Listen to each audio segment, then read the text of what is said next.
Hello students, कैसे हैं आप सब। आशा करती हूँ आप अच्छे होंगे और अच्छे से अपनी पढ़ाई कर रहे होंगे। मैं मोनिका रावत आपका स्वागत करती हूँ आईसीटी वर्चुअल क्लासरूम देहरादून में। बच्चों, आज हम क्लास 11th का जो आपका सब्जेक्ट है फिजिक्स, उसका चैप्टर यूनिट्स एंड मेजरमेंट को कंटिन्यू करेंगे। तो बच्चों, पिछले लेक्चर में हमने डायमेंशनल एनालिसिस को समझा था और उसके बेस में कुछ क्वेश्चन किए थे। यानी हमने ये वेरीफाई किया था या सिद्ध किया था कि जो आपको समीकरण दिया गया है क्या वो सही है या नहीं। ठीक है, तो ये हमने देखा था। आज हम इसी टॉपिक के कुछ क्वेश्चंस डिस्कस करेंगे। साथ ही साथ हम ये देखेंगे कि आपको जब कंडीशंस दी जाती है तो किस प्रकार से आप किसी भी फॉर्मूले को डिराइव कर सकते हैं। तो बच्चों, अब हम चलते हैं अपने स्मार्ट बोर्ड की तरफ। तो बच्चों, लास्ट लेक्चर में आपका जो चैप्टर है यूनिट्स एंड मेजरमेंट ये चल रहा था, ठीक है, जिसमें हम डायमेंशनल एनालिसिस को पढ़ रहे थे। इसके बेस में हमने कुछ क्वेश्चन किए थे। ठीक है, तो हमने ये देखा था किस प्रकार से आप किसी भी इक्वेशन की जो होमोजेनिटी है उसे आप प्रूव कर सकते हैं। ठीक है, इसके लिए हमने एक इक्वेशन दी थी जो है आपकी x बराबर x naught plus v naught t plus half a t square. और हमने ये देखा था कि किस प्रकार से यहाँ पे आप इस इक्वेशन को जो है सही सिद्ध कर सकते हैं कि ये होमोजेनिटी को फॉलो कर रही है कि नहीं। ठीक है, जिसके लिए हमने सारी की सारी जो टर्म्स दी गई हैं उनकी डायमेंशनल फॉर्मूला यानी विमेय सूत्र निकाला था और ये जाना था कि जो आपने डायमेंशनल एनालिसिस जो आपने पढ़ा था उसमें जो भी चीजें आपने पढ़ी है वो यहाँ पे वेरीफाई हो रही थी यानी सिद्ध हो रही थी। इसके बाद हमने ये क्वेश्चन किया था जिसमें आपने ये देखा था कि जो समीकरण ये जो समीकरण है वो विमेय दृष्टि से सही है या नहीं, यानी डायमेंशनली करेक्ट है या नहीं। आई होप आपको ये दो क्वेश्चन समझ में आए होंगे। अब हम चलते हैं अपने अगले प्रश्न की ओर। तो आपका अगला क्वेश्चन है the SI unit of energy is joule. ठीक है, आप ये जानते हैं कि जो एनर्जी है यानी ऊर्जा है उसका एसआई मात्रक जूल है, जिसे आप केजी मीटर स्क्वायर पर सेकेंड स्क्वायर से आप दर्शाते हैं। That of speed v is metre पर सेकेंड। और इसी प्रकार से जो स्पीड है v उसे आप जो है मीटर प्रति सेकेंड से दर्शाते हैं, यानी जो उसका मात्रक है वो क्या है, मीटर प्रति सेकेंड।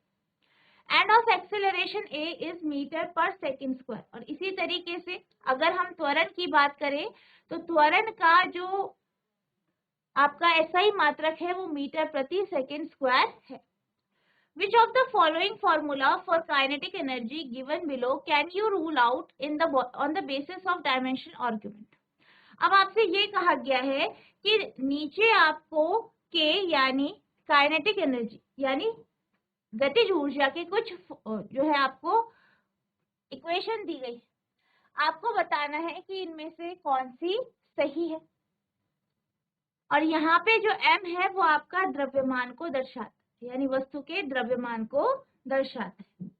ऊर्जा का एसआई मात्रक जूल बराबर केजी मीटर स्क्वायर पर सेकेंड स्क्वायर है। चाल v का मीटर प्रति सेकेंड तथा त्वरण a का मीटर प्रति सेकेंड स्क्वायर है। गतिज ऊर्जा k के लिए निम्नलिखित सूत्रों में आप किस किस को विमेय दृष्टि से गलत बताएंगे। m पिंड का द्रव्यमान। अब आपको बताना है इनमें से कौन कौन से गलत है और कौन कौन से सही है। अब जैसे कि आप देख सकते हैं क्वेश्चन में आपको दिया गया है कि k किसको दर्शा रहा है, काइनेटिक एनर्जी, यानी ये गतिज ऊर्जा को दर्शा रहा है। ठीक है, गतिज ऊर्जा को दर्शा रहा है। तो अगर हम k का डायमेंशनल फॉर्मूला देखें यानी विमेय सूत्र देखें तो आप क्या जानते हैं कि k का जो फॉर्मूला होता है, ठीक है, k के जो फॉर्मूला होता है उससे हम निकालेंगे वो क्या होता है, हाफ m v स्क्वायर, जहाँ पे m क्या है आपका द्रव्यमान है, v क्या है वेग यानी वेलोसिटी। अगर हम m का डायमेंशनल फॉर्मूला देखें यानी विमेय सूत्र देखें तो m1 L not T not होता है। इसी प्रकार से अगर हम वेग की बात करें, ठीक है, वेग की बात करें तो वेग का क्या होता है? जब आप वेग की बात करते हैं तो वेग बराबर विस्थापन, ठीक है, विस्थापन यानी डिस्प्लेसमेंट अपॉन टाइम होता है। अगर हम विस्थापन की बात करें तो विस्थापन का डायमेंशनल फॉर्मूला होता है आपका m not L1 T not, और टाइम का होता है m not L not T1, ठीक है। तो यानी आपका v का डायमेंशनल फॉर्मूला क्या है? आपका v का विमेय सूत्र क्या है? m not L1 T minus 1, ठीक है।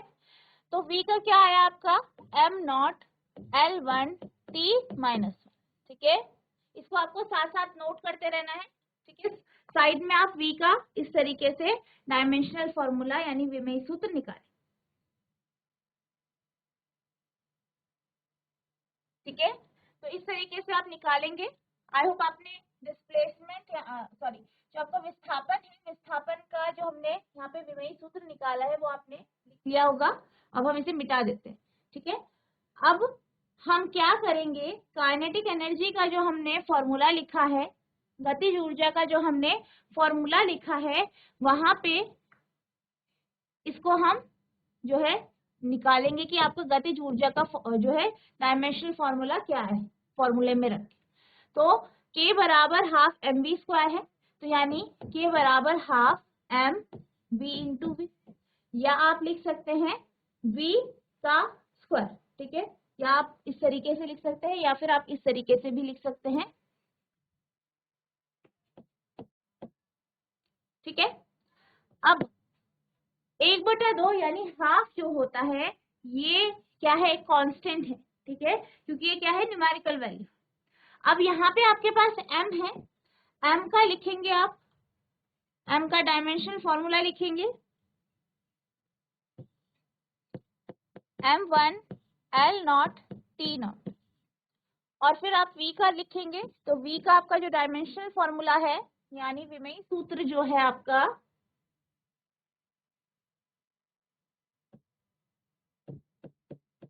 m not L1 T minus 1 का होल स्क्वायर,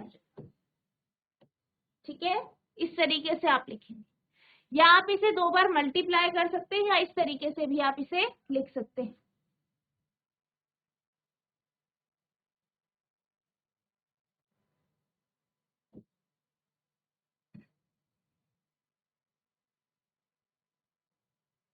ठीक है। अब आप इसे सॉल्व करेंगे,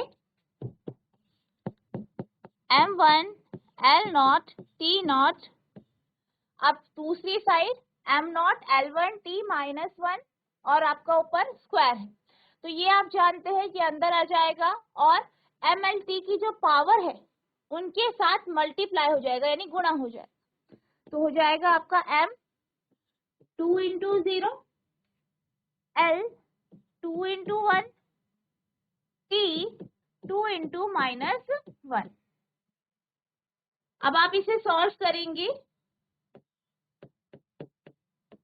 m1 L not T not,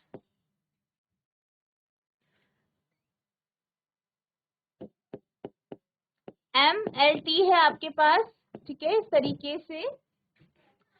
अब 2 इंटू 0 कितना होता है, 0 होता है, तो m की जो पावर है वो क्या हो जाएगी, 0। L की पावर है 2 इंटू 1, ठीक है, 2 इंटू 1, तो 2 1 जा 2 हो जाता है, आपको यहाँ पर 2 आ जाएगा।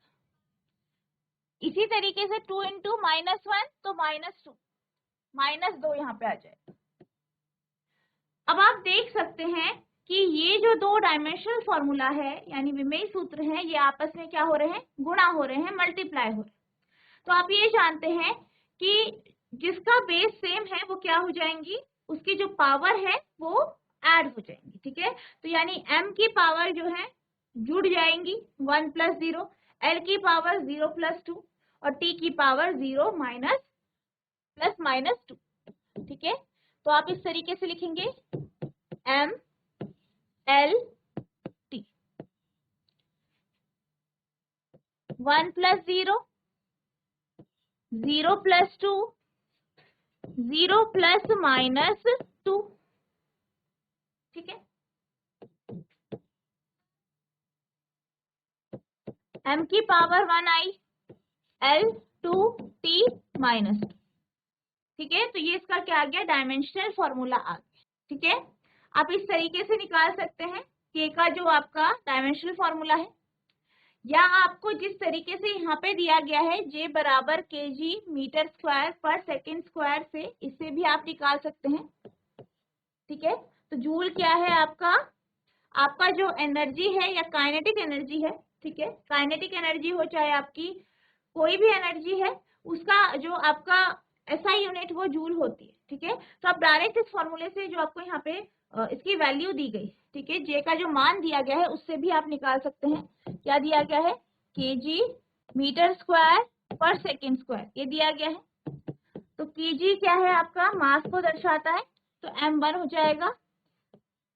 मीटर किसको दर्शाता है, लंबाई को यानी l को, तो ये L2t आपका सेकेंड को दर्शाता है, क्योंकि s क्या है आपका सेकेंड, और सेकेंड किसको दर्शा रहा है, समय को यानी टाइम को, तो ये -2 आ जाएगा। आप इस तरीके से भी कर सकते हैं, इस तरीके से भी कर सकते हैं, यानी आपको जो काइनेटिक एनर्जी का जो आपका डायमेंशनल फॉर्मूला आया है वो m1L2t - 2 है। ठीक है, ये भी आपकी काइनेटिक एनर्जी को दर्शा।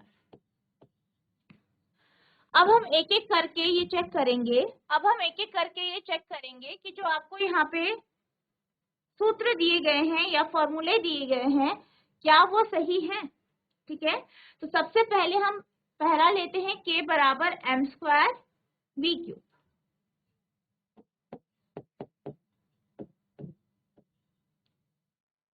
ठीक है, अब अगर यहाँ पे हम m की बात करें तो m किसको दर्शा रहा है, मास को।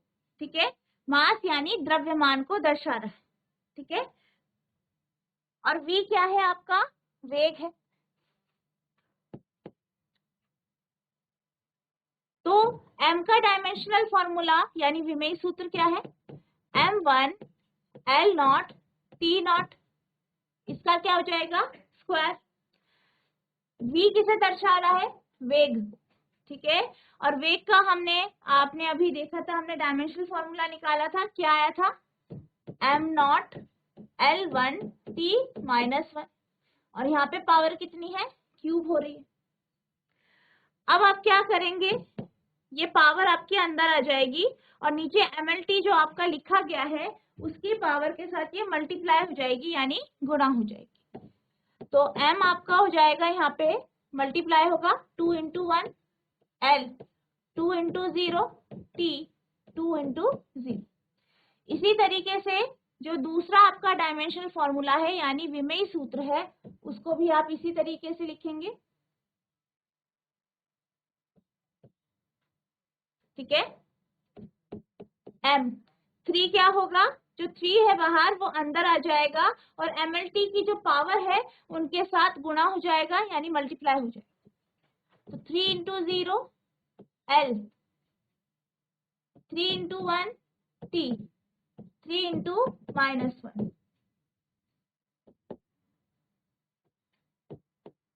m, 2 × 1 2 L, 2 × 0 0 T, 2 × 0 0।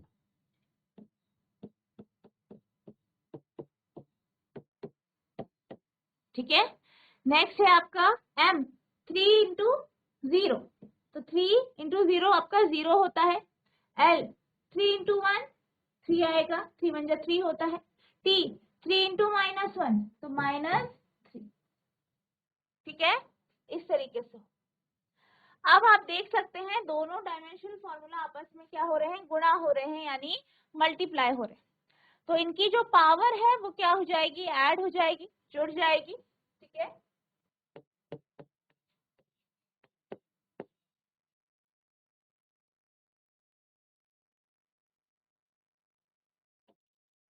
ठीक है, तो m की पावर आपकी कितनी है, पहले में 2, दूसरे वाले में 0, तो 2 + 0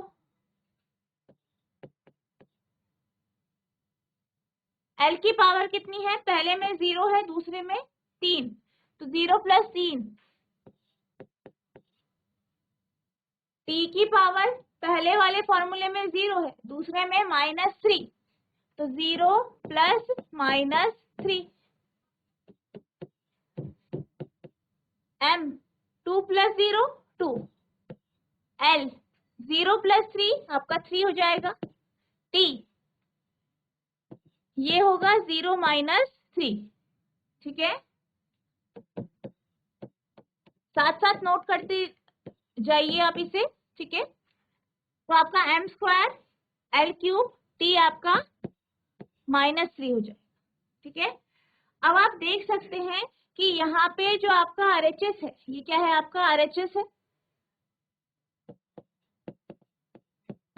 m² V³। तो इसका जो आपका डायमेंशनल फॉर्मूला आया है वो आया है m² L³ T -3। और अगर हम k की बात करें तो k का जो डायमेंशनल फॉर्मूला है वो क्या है, m1 L² T -2। तो दोनों के दोनों फॉर्मूला क्या है, डायमेंशनल फॉर्मूला अलग है, यानी ये जो आपका सूत्र है या फॉर्मूला है ये गलत है। ठीक है, तो यहाँ पे आपका क्या होगा, LHS जो है वो RHS के बराबर नहीं है। ठीक है, तो आप लिखेंगे this formula is incorrect, formula is dimensionally incorrect.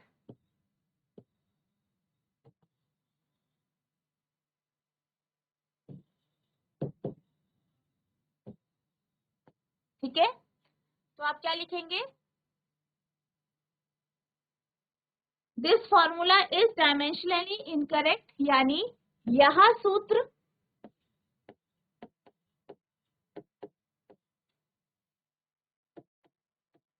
विमेय दृष्टि से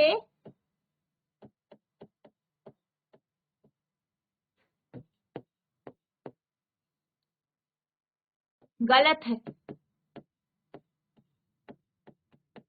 ठीक है, आप इसको नोट करेंगे, आई होप आपने इसे नोट कर लिया होगा। अब हम चलते हैं बी पार्ट की तरफ। तो बी में आपको जो फॉर्मूला दिया है वो है k बराबर ½ mv²। ठीक है, k बराबर ½ mv²। ठीक है, अब इस फॉर्मूले से हमने यहाँ पे जो है आपका k का विमेय सूत्र भी निकाला है। तो ये जो है ये वाला आप होमवर्क से करके आएंगे, अपने आप करेंगे इसी तरीके से, और ये जो इसका जो आंसर आएगा वो आपका सही आएगा, क्योंकि k का फॉर्मूला आपका ½ mv² होता है। तो ये आपका क्या है, होमवर्क है, इसे आप होमवर्क से करेंगे। नेक्स्ट हम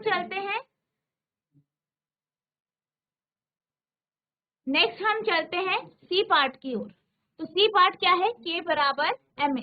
ठीक है, k बराबर ma। यहाँ पे m क्या है, आपका द्रव्यमान है यानी मास है, और a क्या है, एक्सेलरेशन यानी त्वरण है। अब अगर हम RHS की बात करें, ठीक है, RHS की बात करें यानी जो आपका ma है इसकी बात करें, तो m का जो डायमेंशनल फॉर्मूला होता है वो क्या होता है आपका, m1 L0 T0, जैसे कि अभी हमने देखा। ठीक है, नेक्स्ट है आपका a यानी एक्सेलरेशन यानी त्वरण। अगर हम त्वरण की बात करें तो त्वरण बराबर होता है आपका वेग में परिवर्तन बटा समय।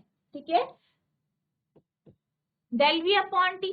ठीक है, तो यानी आपका जो यहाँ पे डायमेंशनल फॉर्मूला आएगा वो वेग बटा समय का आएगा। तो वेग का जो आपका डायमेंशनल फॉर्मूला यानी विमेय सूत्र है m0 L1 T -1। इसी तरीके से समय का जो विमेय सूत्र है वो है m0 L0 T1। ठीक है, अब अगर हम a की बात करें यानी त्वरण की बात करें तो इसका जो डायमेंशनल फॉर्मूला होगा, ठीक है, किस तरीके से होगा। अब आप यहाँ पे देख सकते हैं कि v और t क्या है, आपस में डिवाइड हो रहे। ठीक है, और यहाँ पे m l और t है जो कि आपके बेस में है। तो यहाँ पे जो पावर होगी, ठीक है, वो क्या हो जाएंगी, माइनस हो जाएंगी। ठीक है, जब आप मल्टीप्लाई करते हैं यानी गुणा करते हैं तो पावर क्या हो जाती है आपकी, ऐड हो जाती है। लेकिन इस केस में जो बेस है, जैसे m की जो पावर है वो क्या हो जाएगी, माइनस हो जाएगी, l की पावर माइनस हो जाएगी, इसी तरीके से t की पावर भी माइनस। ठीक है, तो m की पावर हो जाएगी आपकी 0 माइनस 0, l की पावर 1 माइनस 0 और t की पावर -1 माइनस 1। a आया आपके पास, a बराबर m0 L1 t माइनस 2। ठीक है, अब इनको आप RHS में लिख देंगे। ठीक है, RHS में इन टर्म्स को लिख देंगे। तो आपके पास पहले क्या है, m और दूसरा क्या है, a। m का फॉर्मूला क्या है, m1 L0 t0। a का m0 L1 t माइनस 2। अब क्या होगा, MLT की जो पावर है वो ऐड हो जाएगी, यानी m 1 plus 0 L 0 plus 1 T 0 plus minus 2।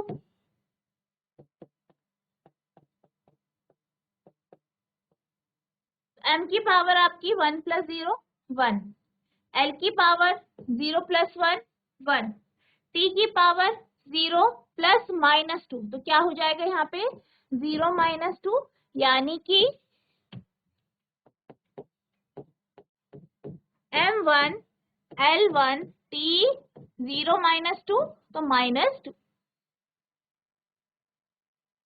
तो ये आपका जो C पार्ट है उसके RHS का विमेय सूत्र आया है।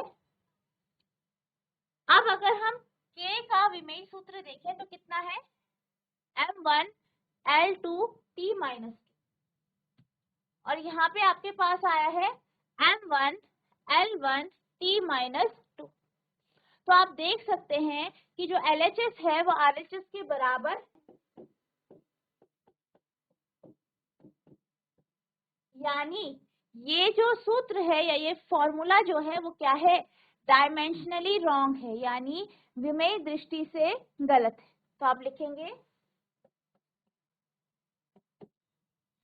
दिस फॉर्मूला इज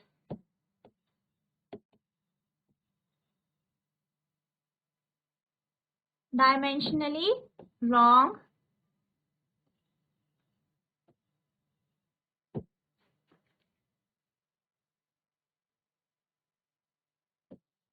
यह सूत्र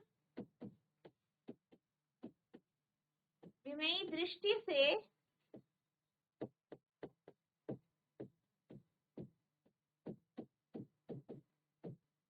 गलत है। तो इस तरीके से आप इसका आंसर लिख लें। तो इस तरीके से आप इसे सॉल्व करेंगे, आप इसको नोट करेंगे। तो बच्चों इसी तरीके से आपको बाकी के जो पार्ट है डी और ई पार्ट इसे करना है, ये भी आपका होमवर्क है। ठीक है, तो आपको बी पार्ट, डी और ई पार्ट इन तीनों को होमवर्क से करके आना है। नेक्स्ट लेक्चर में हम इसे डिस्कस करेंगे, साथ ही साथ जो आपका अगला टॉपिक है उसे भी हम डिस्कस करेंगे। तो बच्चों आज हमने जो है आपका डायमेंशन, जो आपके फॉर्मूला है यानी जो सूत्र है वो डायमेंशनली सही है या नहीं, इसके बेस पे क्वेश्चन करा।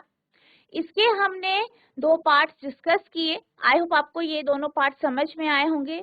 बाकी जो इसके पार्ट्स हैं वो आपका होमवर्क है, आपको इसे होमवर्क से करना है। साथ ही साथ जितना आपको पढ़ाया गया है उसे रिवाइज करना है। नेक्स्ट लेक्चर में हम इसको जो है डिस्कस करेंगे, साथ ही साथ जो अगला टॉपिक है आपका उसे कंटिन्यू करेंगे। तो बच्चों आपको अगर किसी भी प्रकार की कोई भी प्रॉब्लम आपके मन में उठती है, कोई भी आपको परेशानी होती है, किसी भी प्रकार का अगर आपके मन में क्वेश्चन उठता है तो आप अगले लेक्चर में पूछ सकते हैं। ठीक है, तो बच्चों आज के लिए बस इतना ही, मिलते हैं आप नेक्स्ट सेशन में। तब तक के लिए thank you and have a nice day.